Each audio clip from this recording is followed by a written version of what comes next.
Hello students, this is Shreya Sahai and you know that LV first semester and this is your contract paper. As you know that we have discussed in the last lecture the syllabus. Already we are discussing in every lecture what is the syllabus of unit 1. So this is your last topic of unit 1. ठीक है, unit 1 में आपको बताया था मैंने, as I have told you earlier that there are 3 topics: meaning and nature of contract. We have done in the two lectures. One is the introductory part and second is the essentials of the contract. Second was offer. Offer बताया था कि definition and communication of offer किसे कहते हैं, और उसके बाद next lecture था, 2 लेक्चर में हमने कवर किया था ऑफर को कि क्लासिफिकेशन ऑफ ऑफर किसे कहते हैं. Next we have covered acceptance की what is definition and communication of acceptance. ठीक है, और प्रोविजनल एक्सेप्टेंस किसे कहते हैं ये भी कवर किया था. तो अब जो हमारा ये लेक्चर है that is regarding revocation of offer in acceptance. We have to club the revocation of offer in acceptance. हमें क्लब करके पढ़ना पड़ेगा कि रिवोकेशन जो है ऑफर का वो क्या होता है और रिवोकेशन एक्सेप्टेंस का वो क्या होता है. ये हरदम शॉर्ट में कभी पूछता है तो and it is very important, but sometimes in Lucknow University they have not, in 3 years they have not asked this revocation of acceptance or offer. revocation नहीं पूछा है, लेकिन जब भी वो ऑफर पूछते हैं तो ये एक मैंडेटरी होता है कि आप revocation of an offer and acceptance को 2-3 या लाइन में आप उसको डिफाइन कर दें. ठीक है, तो रिवोकेशन एक शॉर्ट टॉपिक है, शॉर्ट नोट्स का टॉपिक है जो पता होना चाहिए इन द केस, जो सेक्शन 5 और सेक्शन 6 कवर करता है कि मोड्स ऑफ रिवोकेशन क्या है. और इन द केस अगर ये कहते हैं कभी क्वेश्चन शॉर्ट में आएगा तो आएगा, अगर लखनऊ यूनिवर्सिटी देगी तो शॉर्ट में ही देगी ये क्वेश्चन. तो अगर आता है revocation of offer and acceptance तो आप उसको अटेम्प्ट कर. ठीक है ना, because it is a short lecture so you have to keep in mind कि है क्या. ना moving towards revocation of offer. Revocation of offer, ठीक है, पहला हम उसको पढ़ेंगे revocation of offer. First thing is very important to know कि रिवोकेशन होता क्या है. Sorry, what is revocation. ठीक है, एक और रिवोकेशन मतलब जब हम कोई ऑफर, ऑफर हमें पता है क्या होता है, एसेंशियल्स ऑफ ऑफर पता है, सेक्शन 2A डिफाइन करता है कि व्हेन देयर आर 2 पार्टीज, जब 2 पार्टीज होते हैं और एक पार्टी अपने क्या कहते हैं अपने क्या कहते हैं कम्युनिकेशन के जरिए सामने वाले की रजामंदी देता है, वो उसे ऑफर कहते हैं, ये हमें पता है. अब रिवोकेशन, और सामने वाले पार्टी के पास ऑप्शन है या तो हाँ कहने का या तो ना कहने का. अगर उसने हाँ कह दिया तो वो एक्सेप्टेंस हो जाएगा, और अगर उसने ना कह दिया तो फर्स्ट डे से ही रिजेक्शन ऑफ ऑफर हो जाएगा और एक्सेप्टेंस पे कभी बात नहीं आएगी. तो now what is revocation. Revocation कहते हैं प्रतिसंहरण को, हिंदी में इसको कहते हैं प्रतिसंहरण. ठीक है, रिवोकेशन का मतलब होता है कि अगर एक बार आपने ऑफर कर दिया, जैसे ए ने बी से कहा कि would you like to buy my car, but after a second he said no, the offer with this is an offer. After a second he said no, I don't want to now sell my car to you. When you step back from giving an anything, you abrogate from giving from anything, you abrogate from your willingness. This is known as revocation. जब आप अपने आप को पीछे हटा देते हो, ठीक है, एक स्टेप पीछे हटा देते हो किसी चीज को करने के लिए जो आपने पहले बोला था, उसको हम कहते हैं revocation. Section 5 defines communication of revocation. Indian Contract Act nowhere has mentioned what is revocation, but they have defined how you will do the revocation, communication of revocation. Revocation मतलब to take a step back from the willingness what you are giving it. ठीक है, तो according to Section 5 of Indian Contract Act, a proposal may be revoked at any time before the communication of its acceptance is complete against his proposal, but not afterwards. Now, they are saying कि offer कब revoke हो सकता है. Now you have to understand this by the way of example. एक इसको आपको example से समझना पड़ेगा. पहले लॉ कि होता क्या है कि कोई भी ऑफर रिवोक तब हो सकता है before the communication of its acceptance is completed against the proposal but not afterward. मतलब प्रपोजल जो है वो कभी भी रिवोक हो सकता है, लेकिन एक्सेप्टेंस के कम्युनिकेशन से पहले जो प्रपोजल के अगेंस्ट था. Now, for which you have to refer section 4 कि what is communication of offer and what is communication of acceptance. Communication of offer किसे कहते हैं और communication of acceptance किसे कहते हैं. ठीक है, फॉर एन एग्जाम्पल, ए ने प्रपोज किया बी को लेटर से. ठीक है, there are 2 parties A and B. A ने लेटर से बी को प्रपोज किया कि I want to sell my house to you, मैं तुम्हें अपना घर बेचना चाहता हूँ. ठीक है, ए ने किसे, there are two parties A and B, कौन ऑफर है इस केस में, ऑफरर कौन है, ए है, ऑफर कौन कर रहा है, ए कर रहा है, ए किसको ऑफर कर रहा है, बी को ऑफर कर रहा है, ए ने बी को ऑफर किया कि मैं तुम्हें अपना घर बेचना चाहता हूँ by the medium of post, ठीक है। Now, suppose A is in Delhi and B is in Lucknow. A wrote a letter to B कि I want to sell my house to you. Would you like to take at rupees 20 lakh rupees? ठीक है. Now, the ये take a date of 20th अगस्त कि A ने 20th अगस्त को A को B को लिखा लेटर. अब B को जो लेटर पहुंचा वो 22 तारीख को पहुंचा, ठीक है। अब B accepts the proposal by the letter sent by the post. B ने accept कर लिया कब, कब हम कहेंगे कि communication of an offer get complete. You have in the last lecture I have said the communication of an offer gets complete when it comes to the knowledge of the person to whom it is made according to section 4 of Indian Contract Act 1872. communication of offer तब complete होता है जब सामने वाले को उसका offer का पता चलता है। बी को ऑफर का कब पता चला, 22 तारीख को जब उसने चिट्ठी खोल के देखी, तो बी तब वो एक्सेप्टर बनेगा। B accept the proposal send by letter by post, तब हम कहेंगे कि communication of an offer complete हो गया जैसे ही बी को लेटर मिल गया। A may revoke his proposal at any time, A कभी भी प्रपोजल रिवोक कर सकता है और any moment when B post his letter of his acceptance but not after. A कभी भी अपना रिवोकेशन जो है, ऑफर ए ने 20 तारीख को चिट्ठी लिखी, 22 तारीख को ऑफर जो है आपका बी को पहुंच गया। जैसे ही बी ने पढ़ा और उसने एक्सेप्ट किया, now B becomes acceptor, now there is offer plus acceptance हो गया, ठीक है। अब बी लिखने जा रहा है communication of acceptance because B has not given any overt or manifestation of act of acceptance. अभी बी ने कोई कम्युनिकेशन ऑफ एक्सेप्टेंस नहीं किया है। जब कम्युनिकेशन ऑफ एक्सेप्टेंस ए के पास पहुंचेगा तब हम कहेंगे कि हाँ देयर इज एन एक्सेप्टेंस, तब हम उसको एक्सेप्टेंस कहेंगे। अब बी रिवोक कब कर सकता है, बी रिवोक तब कर सकता है जैसे ही ए पोस्ट उसने लिखा, बी ने कम्युनिकेशन ऑफ एक्सेप्टेंस 22 तारीख की शाम को लिखा कि yes I want to buy your house that is ₹20 lakh और जैसे ही उसने पोस्ट को डाला पोस्ट ऑफिस में, communication of acceptance against A complete हो गया, ठीक है। और communication of acceptance against A complete हो गया, उससे पहले उसके पोस्ट में डालने से पहले communication revocation of offer B के पास पहुंच जाना चाहिए, मतलब दूसरी चिट्ठी 22 तारीख की शाम से पहले बी के पास पहुंच जानी चाहिए। So this is where the revocation of offer will be accepted before the communication of acceptance has been done against the proposer but not afterwards, ठीक है। B may revoke his acceptance at any time before the moment when the letter communicating it reaches A but not afterwards। अच्छा, B ने acceptance का post डाल दिया, अब B communication of acceptance कैसे revoke कर सकता है। सपोज ना सेकेंड सिचुएशन लेते हैं, बी ने क्या किया कि उसने एक्सेप्ट कर लिया, उसने लेटर लिखा शाम को एक्सेप्टेंस का और उसने शाम को पोस्ट में डाल दिया। अब now the moment he drop the letter, ही उसको नॉलेज आया कि no I want to revoke this acceptance, I don't want to buy this house.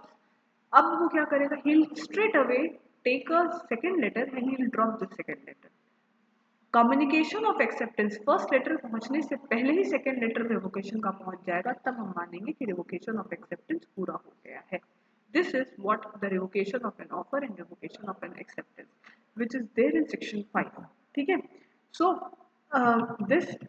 इसको हम कहेंगे कि सेक्शन 5 जो है आपका इंडियन कॉन्ट्रैक्ट एक्ट 1872 में जो है आपका रिवोकेशन की बात करता है, वो रिवोकेशन की बात करता है। वो कहता है कि कभी भी communication you have to club students, you have to club communication of offer and acceptance plus revocation of an offer and acceptance with a toto, with a point and with an example, with a point and with an example आपको उसको club करना है, ठीक है। Now the thing is that revocation how it is made, when we say कि revocation Indian Contract Act section 6 बताता है कि revocation कैसे किया जा सकता है, what are the modes by which revocation can be done, कौन से ऐसे मोड्स हैं जिससे रिवोकेशन किया जा सकता है। रिवोकेशन आपका सेक्शन 6 के according revocation can be done in the 5 manner which is been written in section 6। First is by the communication of notice of revocation by the proposal to the other party, ठीक है।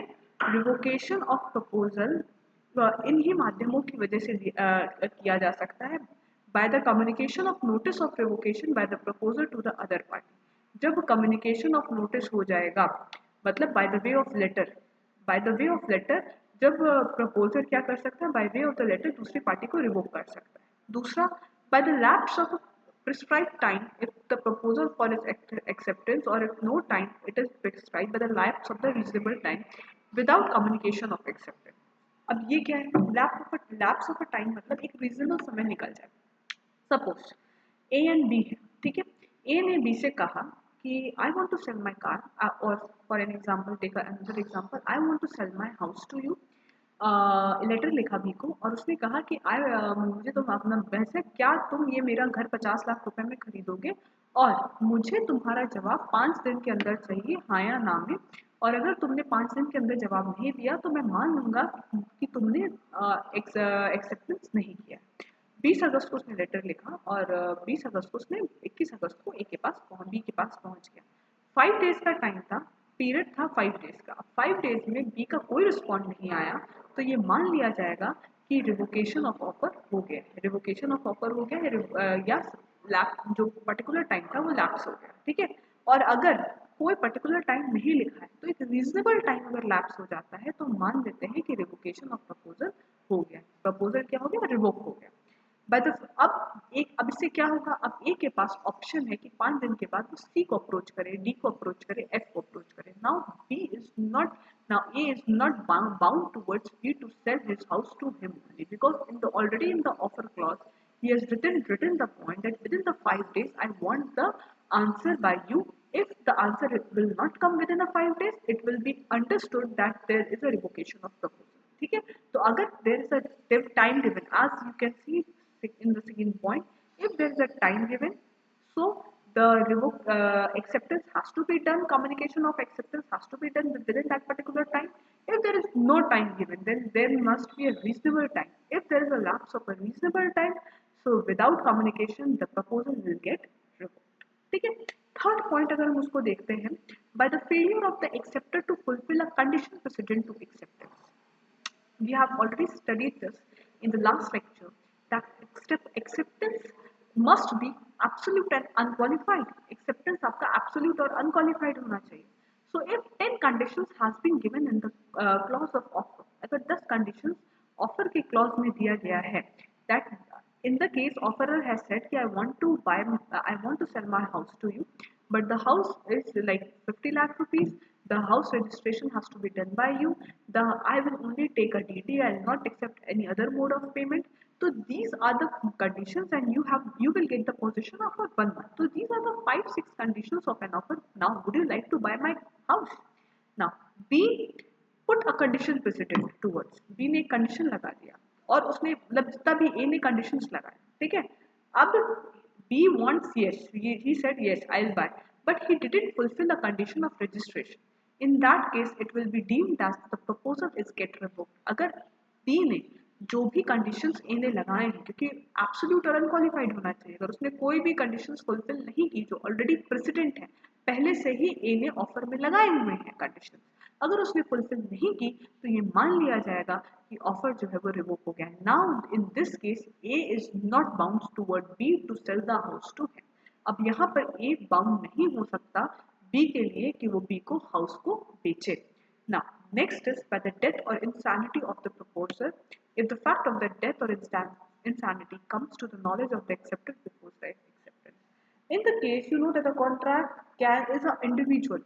Contract is basically between two individuals, and the contract is basically it will come into the flow when there will be two living parties. Two living parties होना चाहिए। So if in the case one party dies or the party became insane and the other party gets the knowledge of it, तो अपने आप ही क्या हो जाएगा, जो offer है वो रिवोक हो जाएगा, अपने आप ऑफर रिवोक हो जाएगा। If in the case if it is mentioned in the clause that after the death my legal heirs will take the responsibility, if it is mentioned, so the legal heirs will take responsibility according to section 37, and if it is not mentioned then straight away at that because of the death or insanity the offer will get revoked, offer आपका revoke होगा। So these are the 4 modes by which there will be the revocation of a proposal may take place in the Indian Contract Act 1872, which is given in section 6 of particular act, ठीक है। अब हम इसको देखते हैं acceptance को, ठीक है। सेम चीज ही है, वही एक्सेप्टेंस है, मैंने दोनों एक साथ आपको पढ़ा दिया है कि एक्सेप्टेंस की सेक्शन 5 यही कहता है कि हाँ कम्युनिकेशन ऑफ एक्सेप्टेंस के कंप्लीट होने से पहले ही क्या हो जाएगा, रिवोकेशन करना होगा, यही है। और सेम मोड्स ऑफ रिवोकेशन ये है आपका कि हाँ 4 मोड्स है रिवोकेशन के, जो चाहे वो एक्सेप्टेंस में लागू होगा वही चीज आपकी ऑफर में लागू होगा। तो Indian contract act 1872 basically has given 4 modes for the revocation of acceptance and offer. And whenever a law student studies this, they study in clubbing of offer and acceptance. वो क्लब करके पढ़ते हैं offer और acceptance का communication और revocation, उसी के माध्यम से आपको समझ में आता है। That for that medium only you will get to understand the revocation of acceptance and offer. Now this was my last lecture of unit 1. ये मेरा last lecture है ना, already I have covered everything. Already I have covered, when you can see that already I have covered this um, essentials, introduction of contract, essentials of contract already I have covered in the 2 lectures.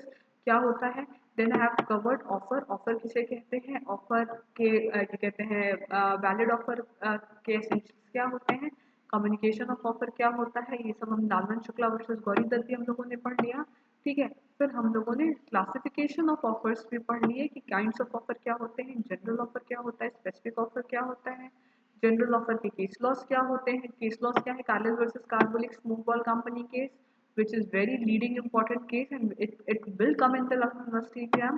Then we have studied the cross and counter offer क्या कहते हैं, revocation of an offer किसे कहते हैं, then we have studied the acceptance and essentials of acceptance, essentials of acceptance किसे कहते हैं, फेल्डहाउस versus Findlay का केस पढ़ लिया हम लोगों ने, ठीक है। और उसके बाद we have studied this provisional acceptance, tender and auction is in very short that you will study, and then revocation of an acceptance. So we have covered actually every and each topic of unit 1. Unit 1 का हमने each topic cover कर लिया है। Now there is nothing which will come apart from this, इससे अलावा कुछ भी नहीं आएगा एग्जाम में। अगर आपने ये सारे वीडियोस देख लिए हैं, आपका यूनिट 1 प्रिपेयर हो जाएगा। और ये आपके जो प्रीवियस ईयर्स के क्वेश्चंस हैं, ये 3 साल में यही क्वेश्चंस पूछे गए हैं यूनिट 1 से, तो प्रोबेबिलिटी ज़्यादा है कि इसी तरीके के क्वेश्चंस आपके आएंगे। I hope so that you are getting the contract law first unit. Now in the next lecture we will be discussing from unit 2. Thank you.